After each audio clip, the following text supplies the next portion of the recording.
Changing to sleet and rain this morning from where we go to Mirror. Yes, I do. Peter Paul Potee.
Right now on the National Weather Desk, winter storm warnings across the country. Heavy snow hitting parts of the Northeast and the Midwest. We have team coverage from slick roads to dangerous conditions and new video of the catastrophic damage in Texas. Suspected tornadoes may be to blame.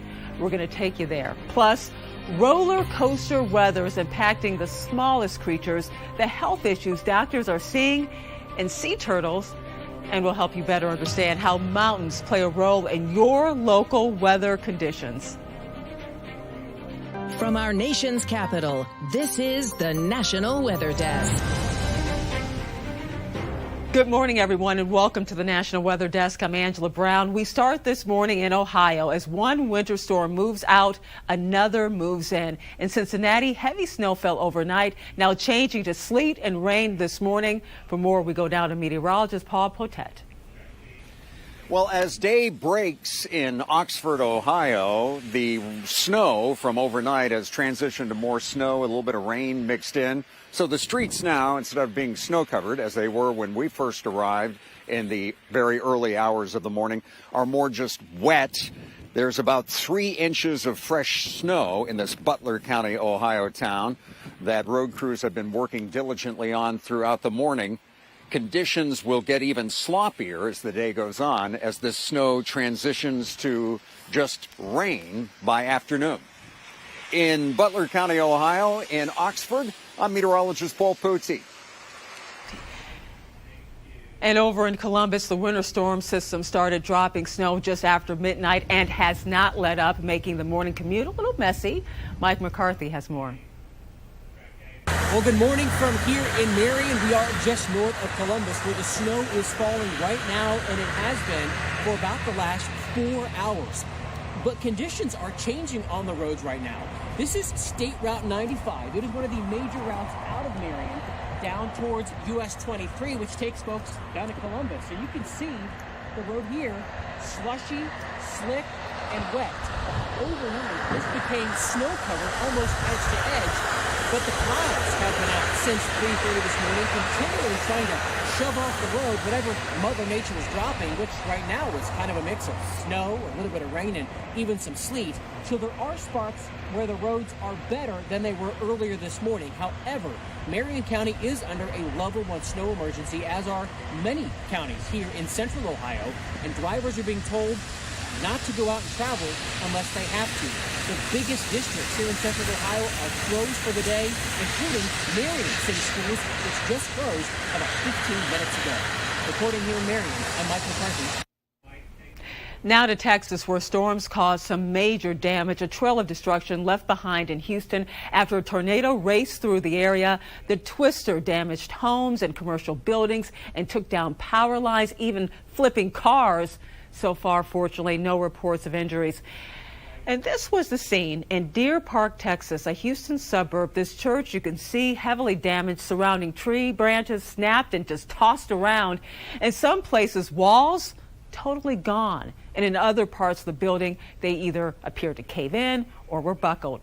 And this is video taken of a freeway just south of Houston. It shows a semi-truck turned over after a possible tornado touched down in that area. You can see it there in the distance. And in Amarillo, Texas, heavy snow on Tuesday. Snowfall ranging from 3 inches in parts of the Panhandle all the way up to 10 inches, delaying start times for many schools. And high winds and heavy rains pounded parts of South Alabama early Wednesday, uprooting a tree into a house. I heard wind like crazy and heard limbs hitting the roof, and then all of a sudden this big loud bang, and not knowing it was a tree that had fell through my whole house. And that's when I told my husband he needed to get up and get our dogs and us to get out of the house. The National Weather Service has not said if it was a tornado or just heavy winds that moved through that area, but wind speeds did reach 50 to 60 miles per hour. No injuries have been reported. Now to Maine, where lots of folks are still in the dark after Monday night's snow and ice storm. Crews spent all day Tuesday trying to restore power to 36,000 customers. This is a third winter storm in 6 days to bring snow to Maine. Brad Rogers has more. Even with about 300 CMP line crews working in York County, progress is slow going in some areas hit hard by the storm. The sun was a welcome sight in Wells, the first chance to melt snow off trees from back-to-back snowstorms. Snow we can deal with, but the ice and heavy branches is the scary part. Constantly hear click, click, and then you wait. I had one that fell almost all in the house, so I heard that slide down the side of the house. CMP crews say before they can restore power, tree limbs must be taken off power lines. With widespread tree damage, it's time-consuming work. Trees have been snapping all around the house. The power lines are down. CMP came and took one tree off, and then another one just fell on it again. Judy Yates lives on a wooded street on the outskirts of Wells hit hard by tree damage. Walking on this road today, you're taking your chances a little bit. Taking my chances. I've had snow down my back, snow on my head. She and most of her neighbors have generators, and they've been looking out for the ones that don't. Some folks don't have water. They're not able to hook their whole house up. I had neighbors that came over and showered this morning, so all good. You don't have a generator. What have you been doing? I thought I could maybe get through it, but it started getting colder, and then some friends of mine went over to a hotel in town, and I thought that sounds like a good idea. And in Texas, that snow has not been all bad news for farmers. Snow can help make a winter wheat crop healthier. Drew Powell reports on how just a couple of inches of wet snow can change the outlook even in a drought. Well, in this business, you have to have a positive attitude or you might go broke. Wet snowfall has two distinct benefits for the winter wheat crop. It provides insulation for young plants and provides soil moisture in the late winter, early spring when snow melts. As we consider that we have been in a drought and we have very little soil moisture, this will be very important as our wheat transitions from winter dormancy into spring development. Ag producers and farmers in the Texas Panhandle will tell you they'll take a wet snow over a dry snow any day of the week. That's because a wet snow sits on the ground and a dry snow blows away. This moisture will actually settle deeper into the soil and create much more submoisture than, say, an equivalent rainfall event. As the drought extends through the winter, another advantage to the wet snow emerges for producers like Dale Artho. The benefit to colder temps will be less insect pressure come spring, so that does help in that regard. I would say the colder temps are expected. February's coming, so that's usually our coldest month. Our wheat crop can run out of moisture going into the spring if we do not receive spring moisture. But in the meantime, this is very valuable, not just for the wheat for grain, but also looking at the wheat for forage. Due to the fact that a large amount of wheat raised in the Texas Panhandle is used for forage, whether it's for grazing or even hay and silage production. Well, we talk a lot about the weather systems that move across the country, and the Earth's geographic features influence over those weather systems. For example, mountains can greatly impact heavy storm systems. Meteorologist John Gum has more from Cincinnati.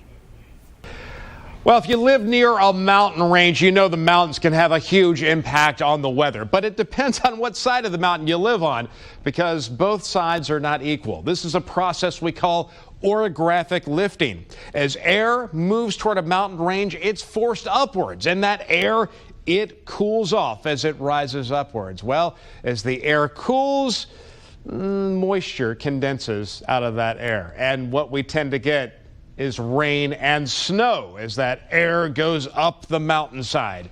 That's what happens on one side of the mountain. But what about the other side of the mountain? Well, it's just the complete opposite. As that air moves down the mountain, it actually warms. And as it warms, that sinking air creates a dry zone on the other side of the mountain as it descends. We sometimes call this a rain or snow shadow that the mountain casts. So one side of the mountain wet and snowy, the other side tends to be dry. This is called orographic lifting and can have a major impact on weather around mountain ranges. And coming up on the National Weather Desk, we'll talk with an expert about the weather impacts on sea turtles and what exactly is de-icing and why is this so important. We'll break it all down for you after the break.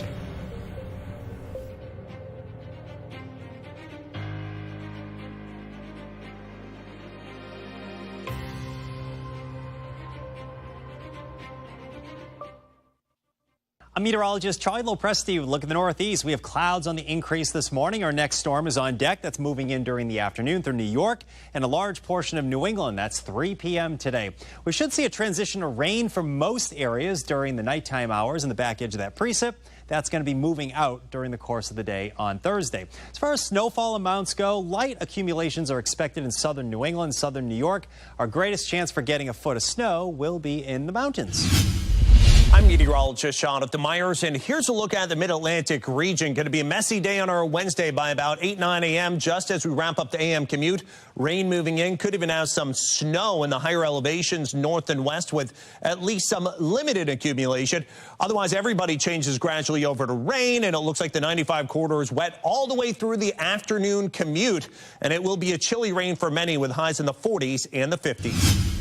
I'm meteorologist Vitas Reed. Here's a look at your highs for today. It looks like 64 in Raleigh, 72 or 71 in Charleston, 82 in Jacksonville, 82 Tampa, 84 West Palm as the warm air is ahead of cold air, where we're seeing a warm front push up across parts of the southeast, but right behind it, an area of low pressure bringing some cooler temperatures. A lot of severe storms along the front of that system as it's moved through parts of the south and bringing snow over parts of the Midwest and the Great Lakes into the New England states.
Weather Window, presented by the National Weather Desk. Check out these photos of fall streaks or hole punch clouds.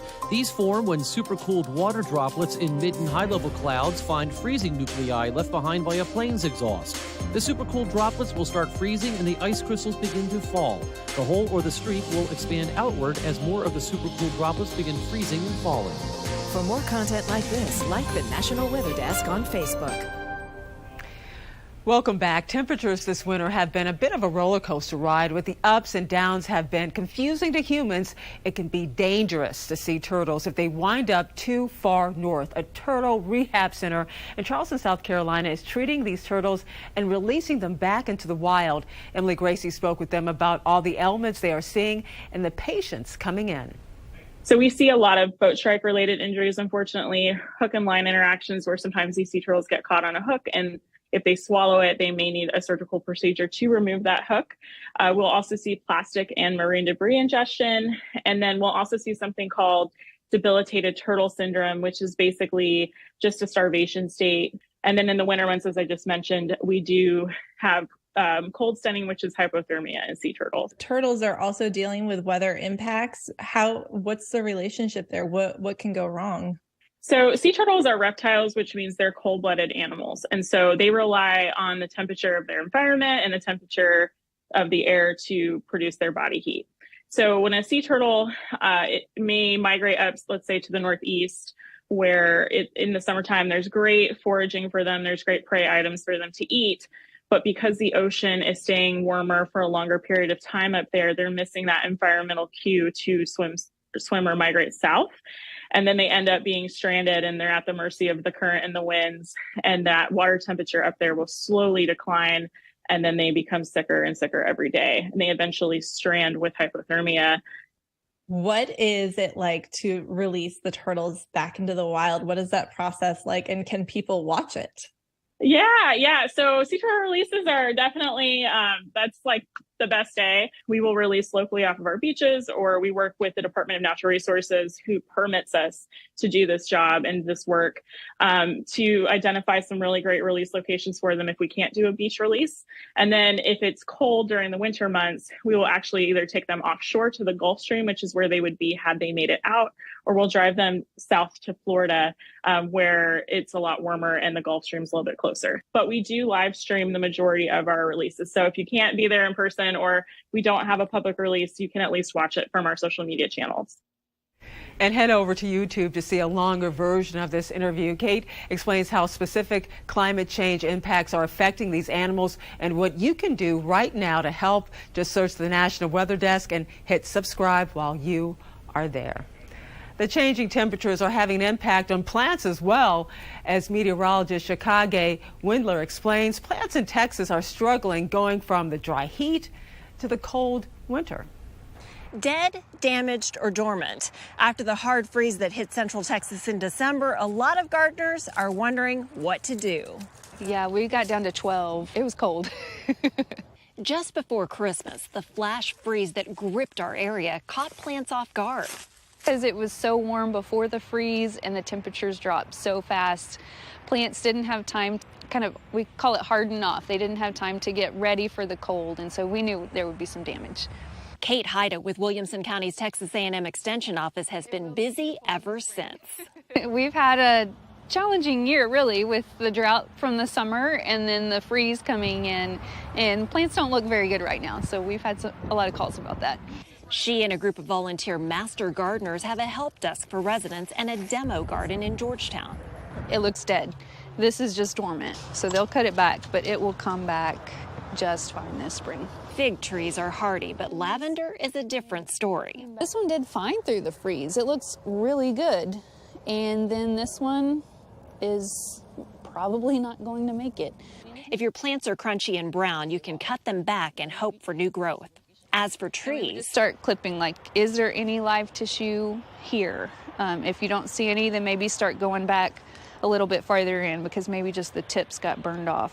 But for some plants like these roses, your best bet is to wait. We like to say learn to love ugly, especially right now. None of our gardens look good. Our average last freeze isn't until mid-February in Austin and as late as late March in the Hill Country. Areas highlighted in green on this climate.gov map have an average last freeze in April or later. In places like Allagash, Maine and Orr, Minnesota, it's as late as June. You might can prune back some things, especially if you can tell that it did die, but I think we're going to see a lot of new growth early this spring. So just hold on, be patient, it's going to be okay, and we'll make it to spring. North of Austin in Georgetown, Texas, I'm Chicago Windler for the National Weather Desk. And when it comes to plants, there is a lot of folklore. Some believe plants know when the rain is coming, and you may have heard this saying, when dew is on the grass, rain will never come to pass. But have you ever heard of the red skies weather folklore? We'll turn to meteorologist Violet Skyboard to explain this one. Have you ever heard of the weather folklore? Red skies in the morning, sailors take warning, or red skies at night, sailors delight. I'll explain what that means and if it's true or not. First, starting with red skies in the morning. Let's explain why we see that. So our sun rises in the east and we must have storms positioned to the west. As the sunlight shines towards the thunderstorms that are on the other side of us, it has to go through a lot of air particles and we start to see scattering of light. And the only color that's left is red because it has the longest wavelength. So that's why it reaches the storm and bounces back off of it, reflecting towards us. And that means the storms are moving towards us, which is why we say sailors take warning because storms are on the way. Now let's explain sunset. When we see red at night, that means sailors delight. So our sun sets in the west and it's the opposite scenario. We have thunderstorms that are over to the east. The sunlight is heading towards the thunderstorm, which is moving east. And we get that scattering of light particles, which we see red bouncing off the thunderstorms back towards us. And it means sailors delight because usually that means storms are moving away. Now, is this true or not? Well, it's mostly true. And I say that because this is only a case-by-case scenario. This only works when storms are moving from west to east. When we have thunderstorms that move in from the south or the north, sometimes this scenario won't be true. So just a little insight for you. You can pass it along to your family and friends. And as we head to break, here's a look at Wilcox, Nebraska.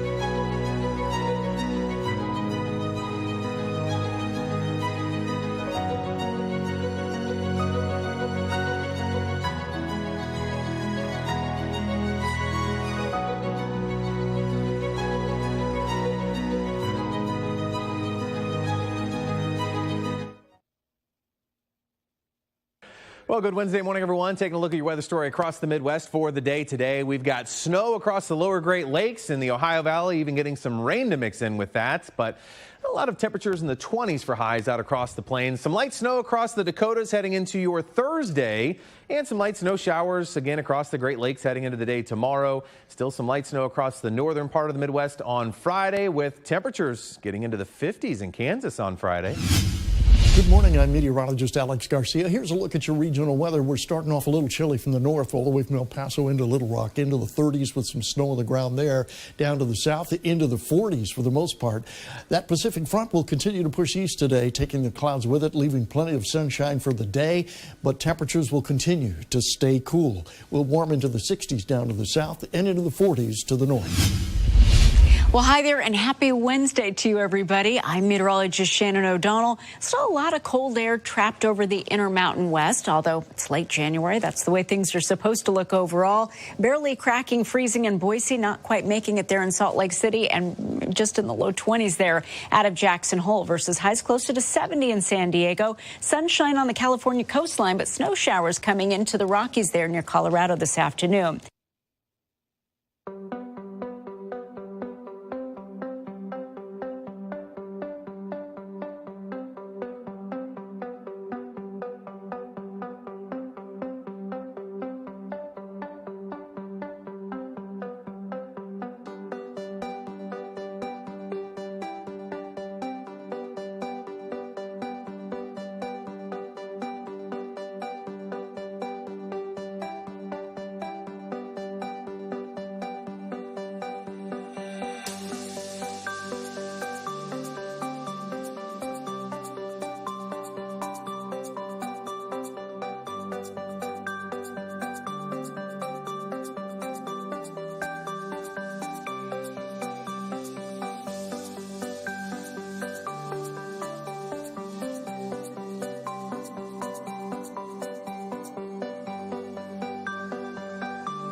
You are watching the National Weather Desk.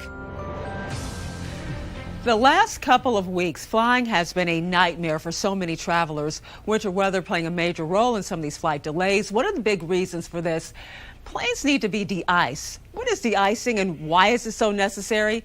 Meteorologist Christina Ernie recently explained on TikTok. It's always frustrating in the winter months when your flight is delayed, but it could be for your safety. De-icing a plane can hold up flights for 10 to 20 minutes and is a process where hot chemicals are sprayed on the plane before takeoff. So why is this necessary? During the winter months, snow and ice can build up on the wings of a plane, and plane wings are specifically designed for safe takeoff based on the shape of the wings. And even a little bit of ice or snow can affect the effectiveness of the plane's lift. So these chemicals melt the ice and prevent any ice from sticking for about the next half hour, just enough time for a plane to take off. And we'd love to share your weather content on the air. You can find us on all of your favorite social media platforms: Facebook, Twitter, Instagram, TikTok, YouTube. Just search the National Weather Desk. You can also scan the QR code on the bottom left of your screen. We'll be right back.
Have you ever heard of Chinook winds? Well, they're a thing, and tomorrow on the National Weather Desk, we'll tell you all about them. Thank you so much for joining us. I'm Angela Brown. Make it a great Wednesday, and we'll see you right back here tomorrow.